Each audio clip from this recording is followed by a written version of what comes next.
Welcome to Ghouls Night Out with your hostesses, Brandy and Jody.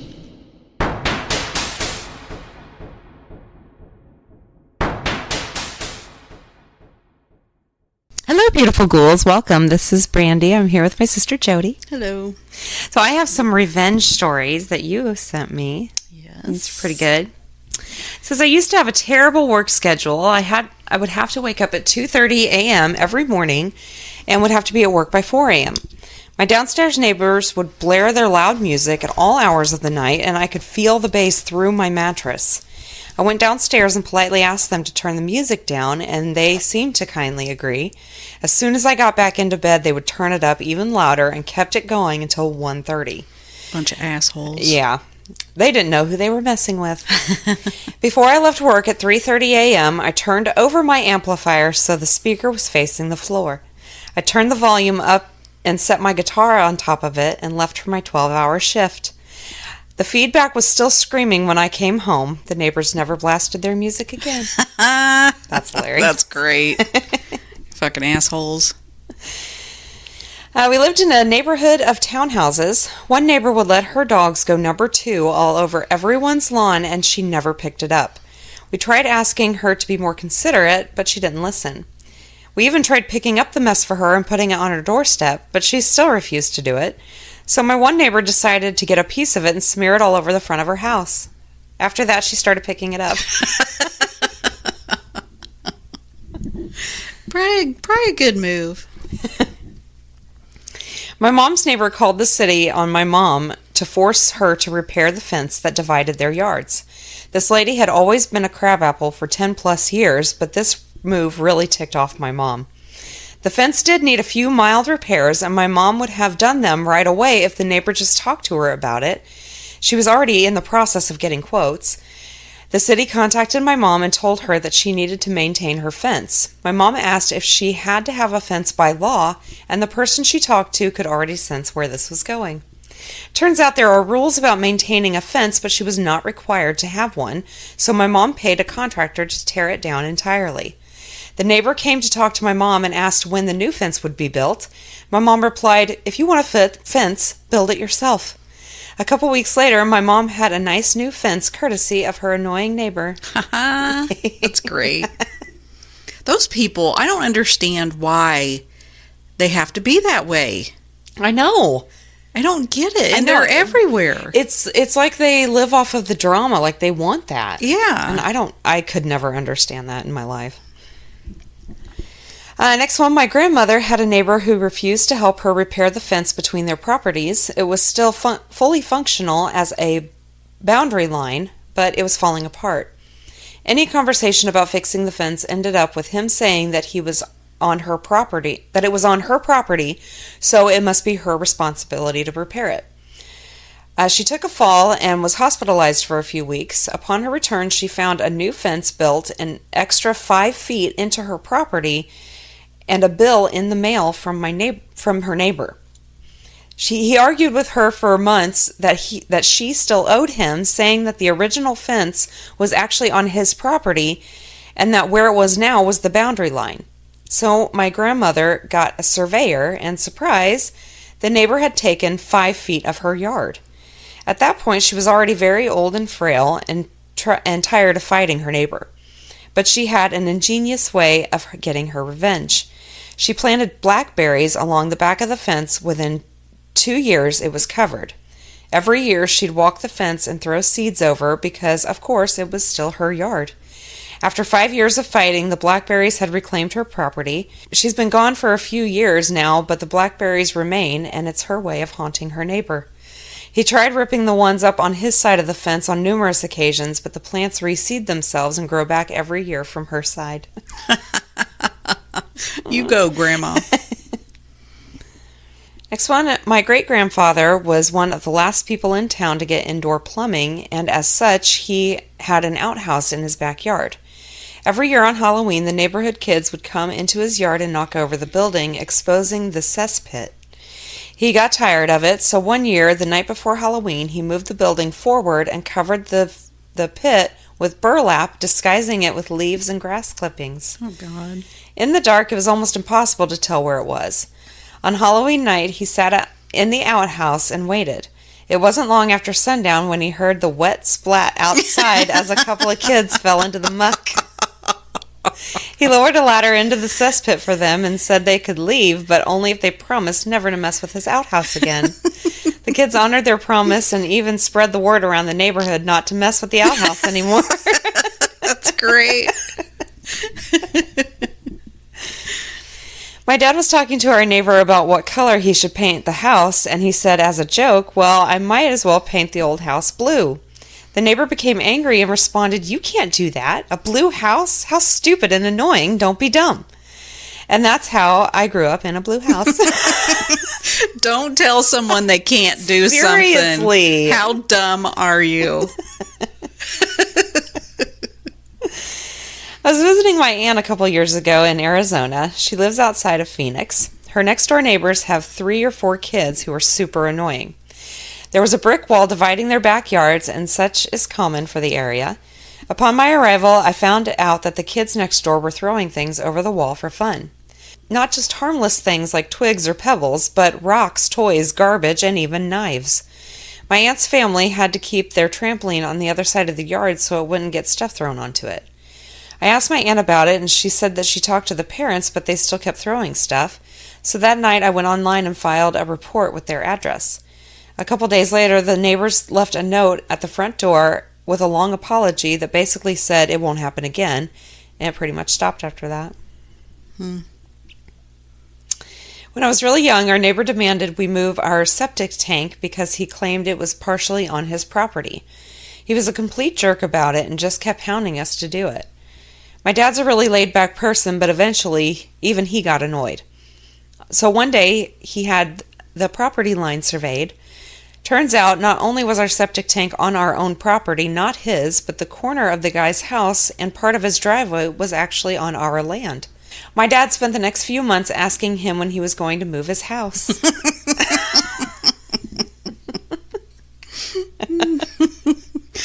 People are just assholes. They would have never found that out if you just kept your fucking mouth shut. Exactly. And like, why? Why?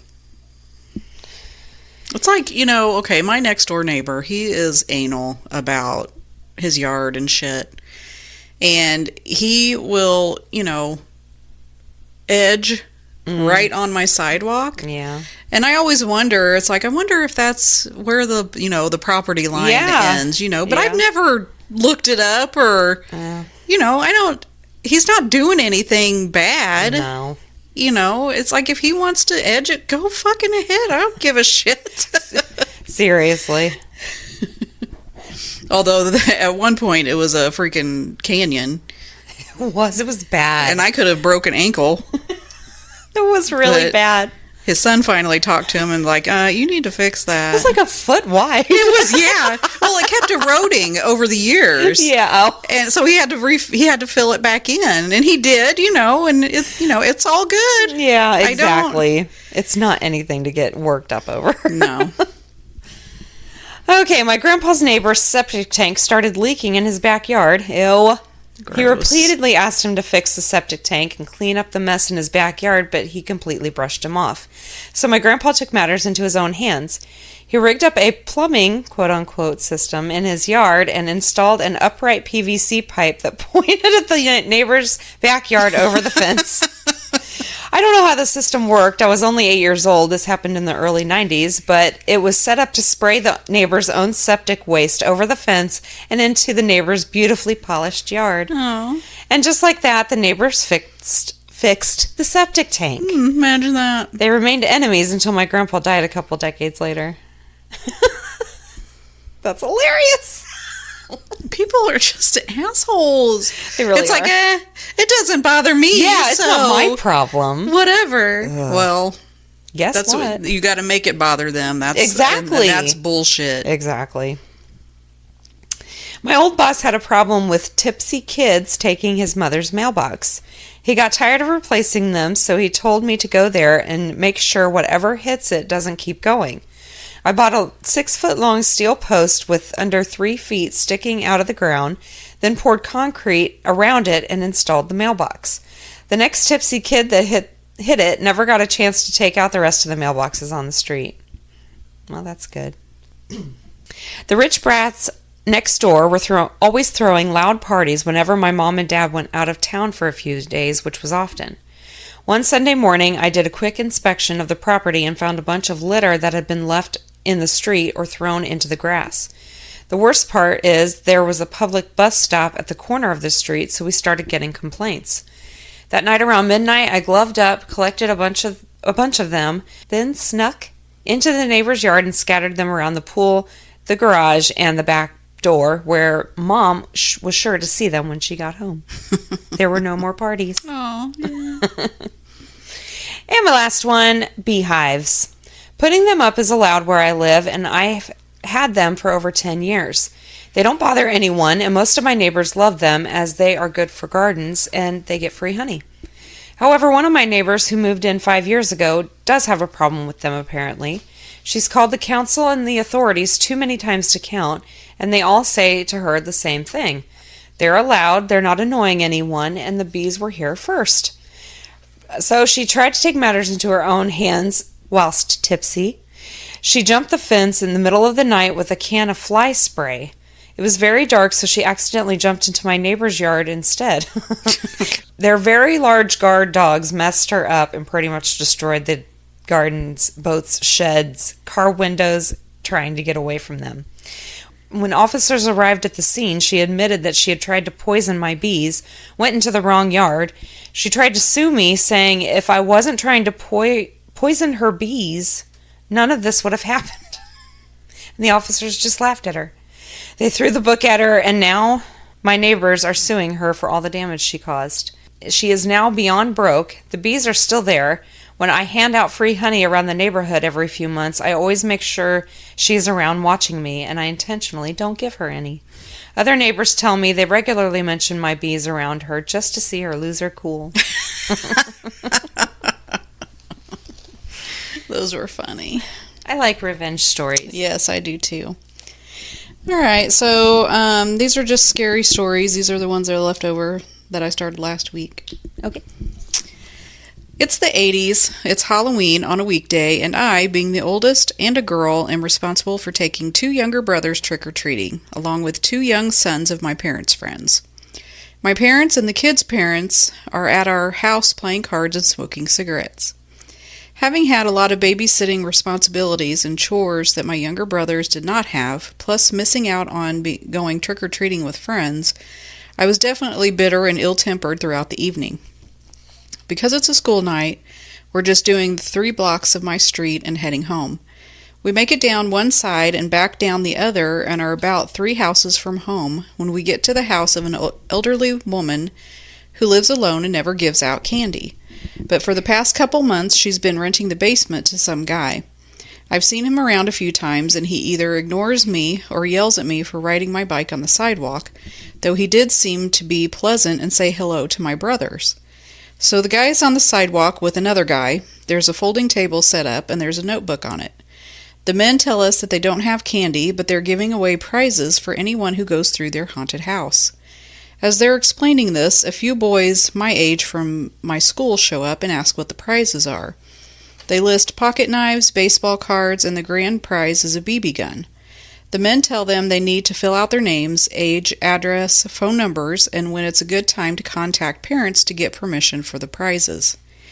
The boys fill out their info quickly, and honestly, at that point in my life, I was excited about all those prizes too. Basically, all the houses on our street were the same. I knew the layout of the basement, and I did not have to believe the haunted house could possibly be that scary. My brothers and the other 2 little boys were also excited to do it. I filled out my own info along with my brothers, and we're all about to head around back to enter the basement door. Then one of the men says girls aren't allowed.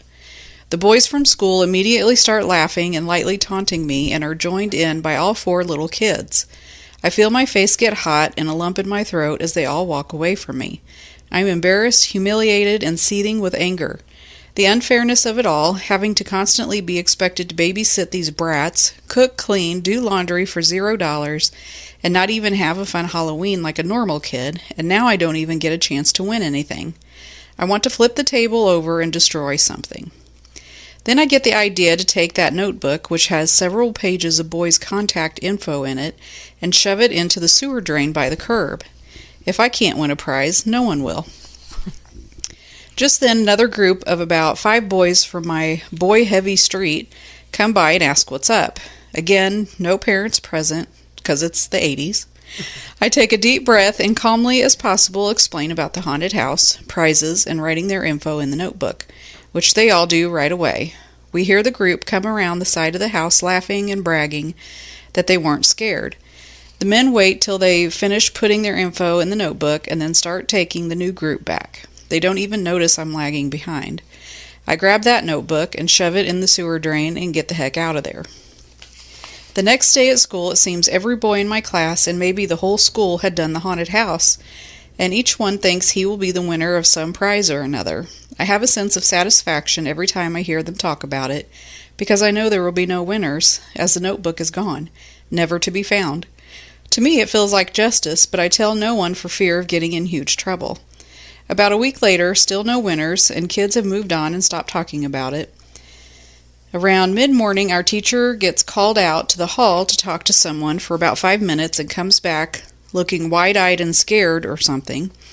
Each boy in the class gets called to the office and does not return. As this is happening, the remaining kids have no idea what is happening until one boy, Scott, comes back and tells me everything. Apparently, Jimmy, a kid in the other 5th grade class who was small for his age but the fastest runner in the whole school, was walking to school that morning and a guy tried to pull him into his car. Jimmy thrashed around wildly and kicked the guy several times as he was trying to pull him in. He eventually got away and ran as fast as he could down an alley and got to his grandmother's house because it was closer than school or his own house, and he knew she'd be home to help him. Jimmy recognized the guy who tried to kidnap him as the one who had the haunted house in the basement apartment.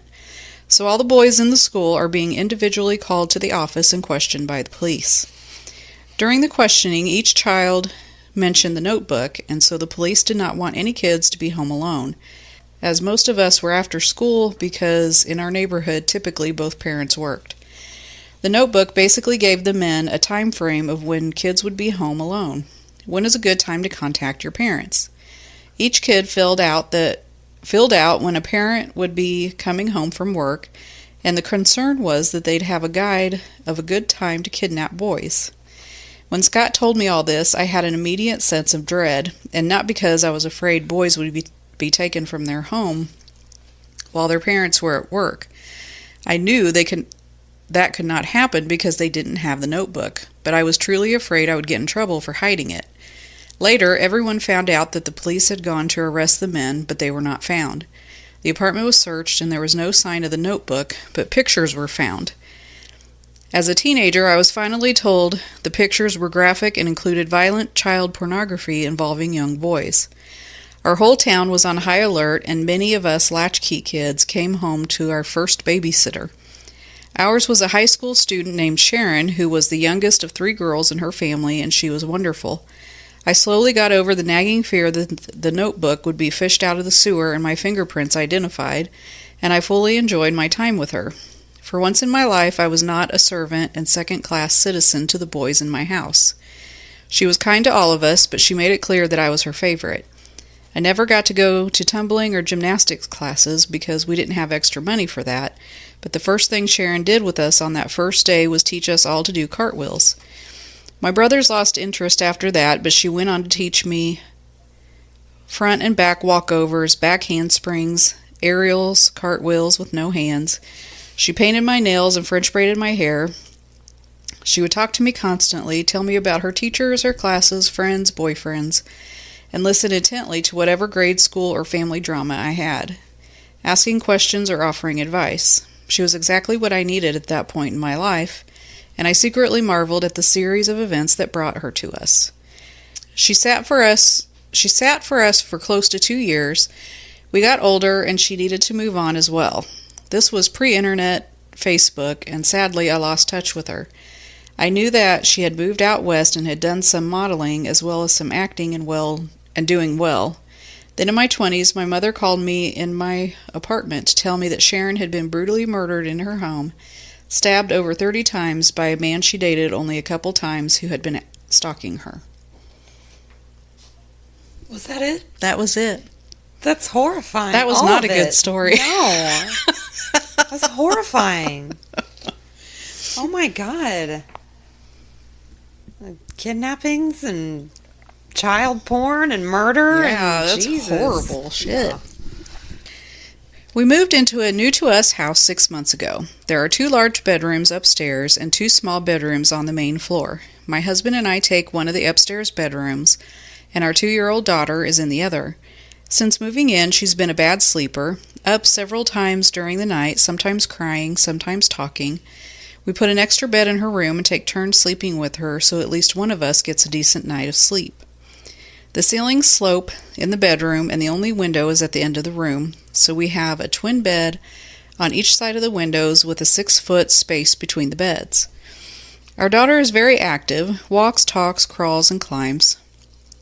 One night it's my turn to sleep with her. She gets into bed with me, lying alongside me. I don't know what time it is, but it's dark outside, though we get a bit of light from the neighbor's garage through the blinds that don't quite close. Usually when she talks or gets up, I ignore her. I don't want her to wake up even more. I even keep my eyes closed, lest we make eye contact and it's game on, as she's up for the day. But this night, she gets in bed and is still. I'm sleeping on my stomach, and she moves, so she's laying on my back. She's a solid 2-year-old and quite heavy, so I shift a little to get her to move, but not fall off me. She keeps climbing and putting her arms around my neck. She's cold, but it's a chilly night, and if she's climbing on me, then she's not been covered by a blanket. She's very persistent, and this feels like it's going on forever. I'm getting frustrated that she's not just going back to sleep. She's on my back, scooching down and laying on my legs, then back up to my back with her arms around my neck. I finally crack and say, "Will you please just go to sleep?" At which point my daughter from the other bed across the room asks, "What's that, Mummy?" What? The weight on my back instantly lifts, and I look over to see my daughter sitting up in bed, literally on the other side of the room, looking at me. I take her and I book it into the main bedroom. The next day, we move her bed to a downstairs bedroom and take turns sleeping on the floor next to her bed. Nothing felt ominous, but somewhat playful, though I'm not eager to experience it again. Oh my God. What the fuck was that? Oh my gosh, I don't know what I would do. Oh my God. What the fuck? I would think I would flip out, but you don't know what you would do unless you actually did it. But ew, I didn't like that one. That one was bad. So this story is pretty simple, but it always struck me. I grew up in the thick of southern Appalachia. I never gave much credence to the old folk tales I heard, and there were plenty. I met my boyfriend when I was 16. Drugs had saturated our area. To party, we would ride down the mountain in his black Honda Civic, out the several miles of gravel road to the army camp at the river to party. This particular night, there was going to be a meteor shower, and we wanted to see it. We crept through the darkness, down the winding mountain, across the bridge, down the access roads towards the river. I had been there 100 times. The night felt unreasonably dark, heavy almost. There was no real residence on this road that led right to the waters by the freezing New River.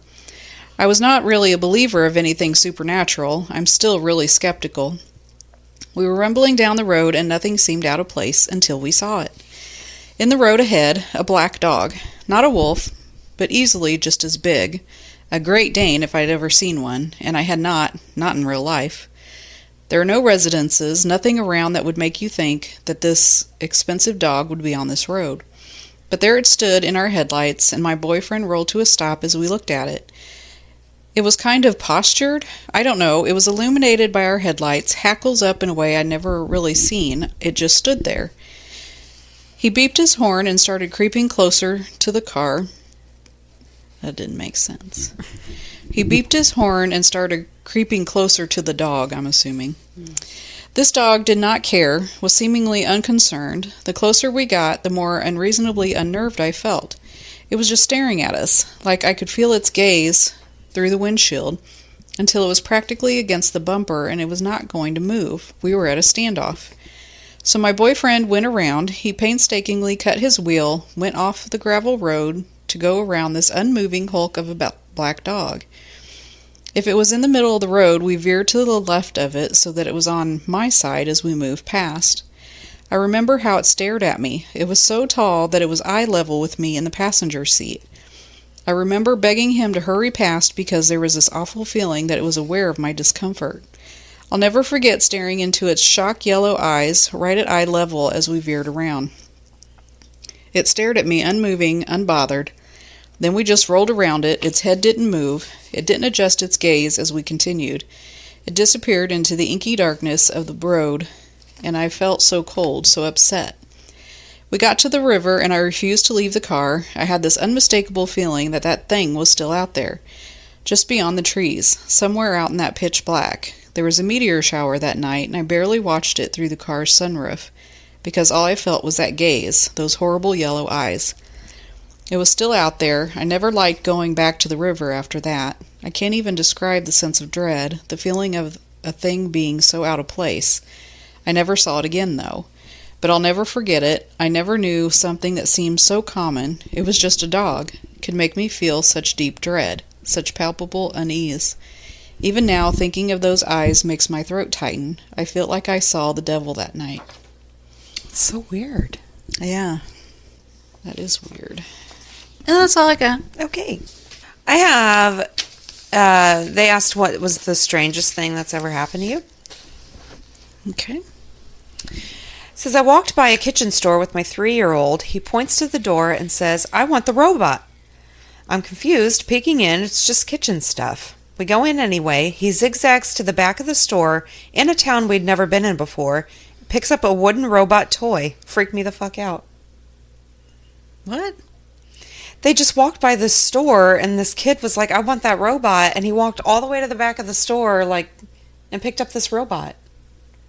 Huh. Like he saw it, but... That's weird. Yeah. One time I looked in a mirror for a split second and didn't recognize the person looking back at me. I blinked, and it was me again. Very unnerving. Fucking mirrors, I'm telling you. I woke up from a nap to go pee. The last thing I remember is peeing. I woke up sometime later, slumped in the bathtub. I don't remember feeling weird or anything. Just 1 minute I was peeing, the next waking up in the bathtub. Obviously I passed out and fell backwards into the tub, but I have zero recollection or how long I was in there. That is weird. That is weird.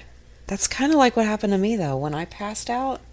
Yeah. The first time, I've passed out a few times in my life, but this time was like I didn't remember it, and I woke up in my bed like a half hour, 45 minutes later. It's weird. I've never passed out. Really? Mm-hmm. I have 3 times. I almost passed out once when Mommy was taking stitches out of my back. Oh. Because I was standing up when she was doing it. But that's it. Interesting. Next one, there was a hill where I used to live. At 11 to 13 years old, I had a habit of sitting on that hill for a good 30 minutes at night. I was an odd kid. I liked the peace and quiet. And in the busy household I lived in, sitting to watch the night sky was pretty much the only way I got it. I sat there one night for about 30 minutes and was getting ready to leave when I heard someone say, "Beautiful night we're having, isn't it?" I took a moment to respond, but eventually said, "Yes, it is." I sat there for 10 more minutes trying to elicit another response, to no avail. I know it was my mind making it up, probably because that's what I wanted to hear, but still very trippy to think about. That's strange. It's strange. Next one, a few times I've had things break when going to pick them up. Glasses have smashed just as I touched it, and has happened with a plate. Borderline thinking I have superpowers. It's almost like they give off some kind of vibration or something. Yeah. Interesting. When I was 10 or 11 years old, I was playing with a yo-yo, and the line of it broke and went straight to the door and vanished. After looking for a while, I opened the door, and it was in the middle of the room. There was no possible way it could have gotten in there. The door was solid wood, and it was locked. I still think about it every now and then. That's weird. That is weird. So the end with the actual yo-yo went through the door? Yeah. Ooh, that's weird. Yeah. One night I was laying half awake in bed when I felt water droplets hit my chest and face. It wasn't raining, windows were closed, no ceiling leaks. I turned my flashlight on and could clearly see water drops on my arm and on the floor near the bed. I turned on the light and frantically started looking for a source of water with no success. I told my mom, who thought I was crazy, and my sister, who does believe in ghosts, and she was spooked.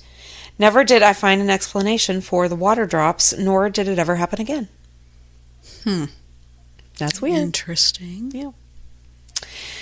I was watching a football game with some other people in my dorm's common area. During a commercial break, the TV suddenly goes black and a deep voice says, "Humans." A few seconds later, the commercial resumes.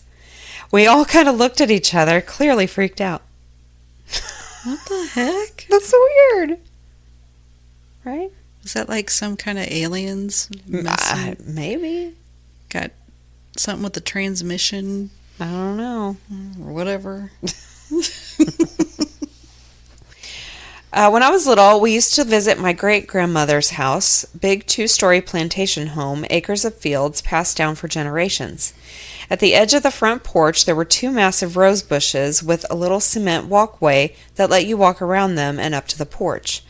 Every time I went over there, I'd go play by the bushes and would get lost in them. I'm talking and walking in circles for hours on end, surrounded by roses, like that one scene in a movie, Spirited Away. I don't know. It never really scared me, but eventually I'd wind back up at the house by the small pond out front, ready to go inside.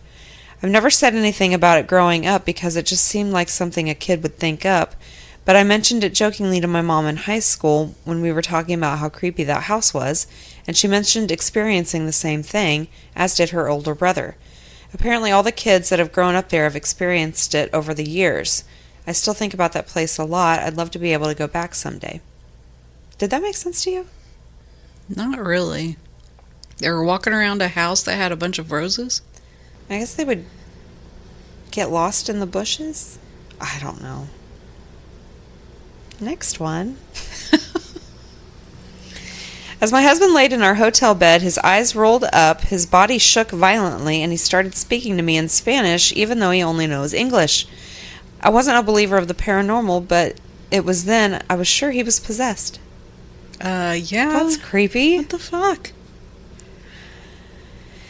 I was home alone looking after my parents' house farm for a week while they were on holiday.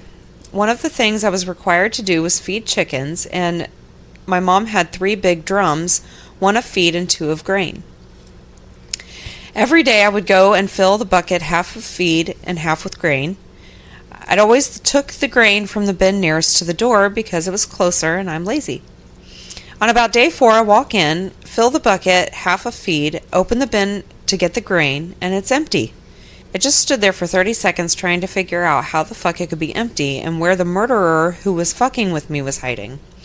After 30 seconds, I decided I was safe, probably, walked very cautiously to the other side of the barn, and opened the second bin of grain. It was about 3/4 of the way full.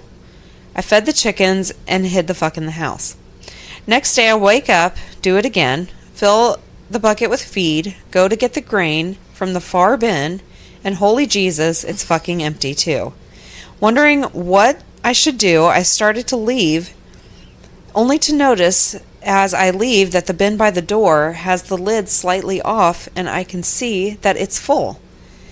When my parents got home at the end of the week, I mentioned this to my mom, and she looks at me strangely and tells me that only one of the bins ever had grain in it, the one beside the door, which means that someone must have come in on day 4 and switched the goddamn bins, then came back that night and switched them back again for the next morning.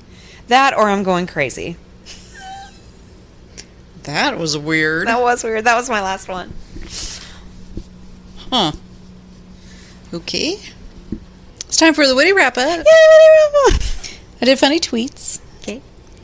My daughter keeps exclaiming, "What in tarnation?" when something surprises her. It's cute, but a little like living with a 3rd grade Yosemite Sam. Well, yeah. Where else would she have gotten that? Yeah, I mean... It has to be Yosemite Sam. 5-year-old.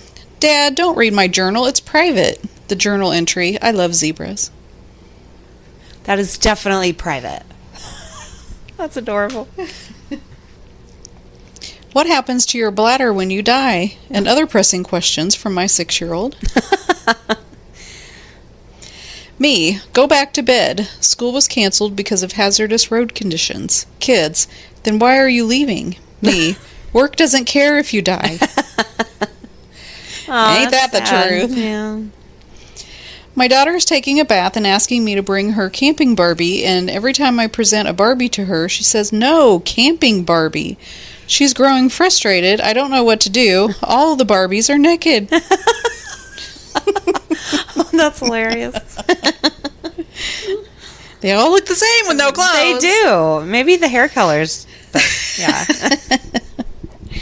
My wife and I didn't renew our vows, but we did solve our 3rd grader's math problem together. Aw, yeah, killing it.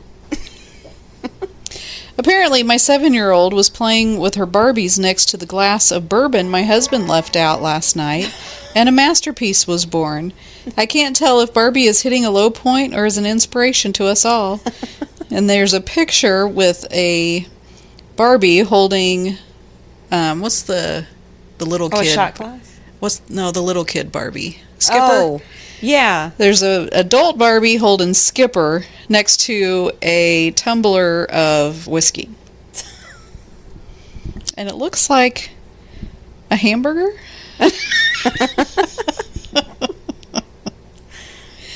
Asking my daughter how she got to be so dramatic and then remembering how I cried when the grocery store stopped carrying my favorite rosé. I wonder. I wonder where she gets it from. Due to my 14-year-old getting braces, I will be forfeiting my retirement and will also be starting an OnlyFans where it's just pictures of my beard with the day's worth of crumbs in it.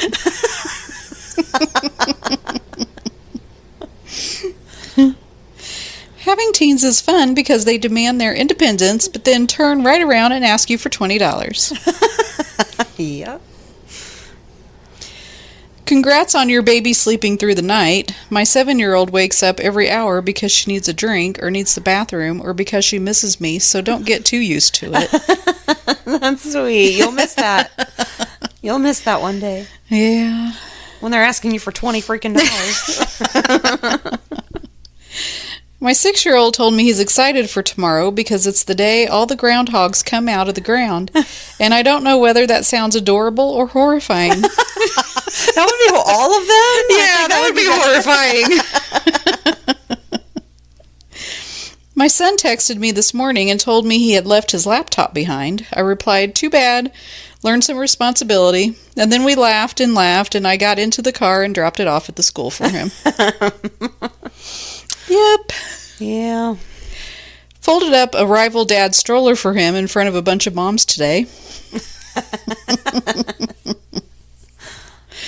Every time my teen says things like, "I can't tell the difference between Nirvana and Pearl Jam. They both sound the same," a little piece of me dies. Yeah. Did something wrong there. Oh, well, that was my last one. All right. Well, thank you so much for listening. Send in your stories. We need them. goalsnightoutpodcast@gmail.com. Rate, review, and subscribe wherever you listen, and we will talk to you next week. Later. Bye.